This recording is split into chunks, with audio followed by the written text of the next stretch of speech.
جیسے میں نے ابھی بات کی کہ نیک و صالح لوگوں کی صحبت اختیار کریں، اس کے علاوہ جو بہترین صحبت اختیار کر سکتا ہے بندہ وہ نماز ہو سکتی ہے۔ ہاں بشرط اس کی یہ ہے کہ ہم نماز جو ہے پوری توجہ سے پڑھیں، اس کو سمجھ کر پڑھیں اور اس کو بڑے خلوص و محبت سے ادا کریں،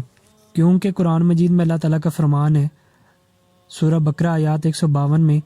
تم مجھے یاد کرو میں تمہیں یاد کروں گا۔ سورہ طٰہٰ آیات 14 کے اندر اللہ تعالیٰ فرماتے ہیں میری یاد کے لیے نماز قائم کرو۔ پھر سورۃ علق کی آیات 19 میں اللہ تعالیٰ فرماتے ہیں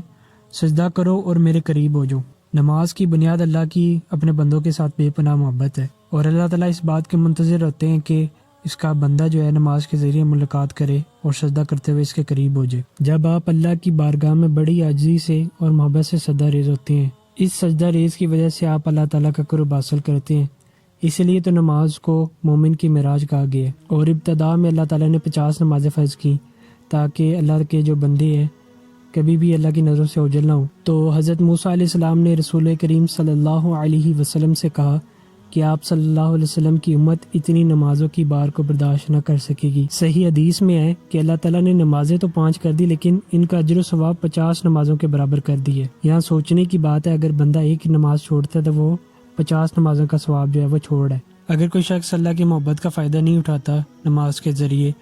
اور اللہ تعالیٰ کو خلوص اور محبت سے یاد نہیں کرتا تو اس کی مثال ایسے شخص کی ہے جو دریا کے کنارے پیاسا کھڑا رہے اور دریا کی طرف آنکھ اٹھا کر بھی نہ دیکھے۔ نماز ادا کرتے ہوئے تمام تر توجہ آپ کی اللہ تعالیٰ پر ہونی چاہیے، اور حدیث صحیح میں ہے رسول کریم صلی اللہ علیہ وسلم نے فرمایا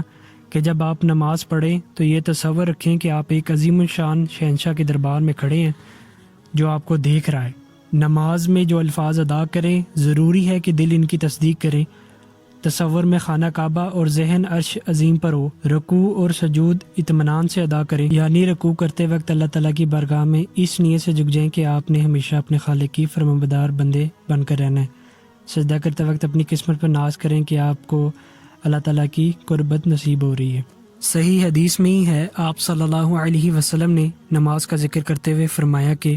جس شخص کے گھر کے پاس نہر ہو اور وہ اس میں دن میں 5 مرتبہ نہائے تو اس کے جسم پر میل کو چل کیسے رہ سکتی ہے۔ سورہ عنکبوت کی آیات 45 میں ہے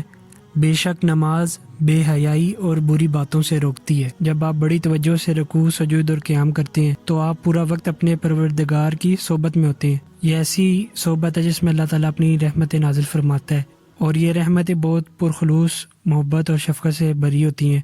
جس میں ہمیں روحانی خوشی اور دل کو چین بھی حاصل ہوتا ہے۔ انسان کو خوش رہنے کے لیے 2 ہی تو چیزیں چاہیے ہوتی ہیں، ایک روحانی خوشی اور دل کا چین، جو کہ ہمیں نماز سے حاصل ہوتا ہے، اور نماز ہی اللہ کے بندے کو اپنے خالق سے ملاتی ہے اور فاصلے کو سمیٹتی ہے، اور ناقابل بیان کیفیت پیدا ہوتی ہیں، اور ہمارا جو نفس ہوتا ہے وہ نیکی کی طرف مائل ہونا شروع ہو جاتا ہے۔ مختصر یہ کہ جو نعمت نماز سے انسان کو حاصل ہوتی ہیں ان کو الفاظ کے اندر بیان نہیں کیا جا سکتا، یہ نعمتیں بے شمار ہیں۔ اس لیے نماز کو قائم کریں کیونکہ یہ اسلام کا وہ ارکان ہے جو کسی بھی صورت میں منسوخ نہیں ہوتا، نہ ہی آپ اس کو چھوڑ سکتے ہو، اور ہر حالت میں مسلمان کو اسے پڑھنا ہی پڑھنا ہے۔ اور جان لیں اللہ تعالیٰ کا ذکر باعث برکت اور بخشش کا وسیلہ ہے، جو اللہ کو محبوب بنا لیتا ہے اللہ دوسرے کے دل میں اس کی محبت پیدا کر دیتا ہے۔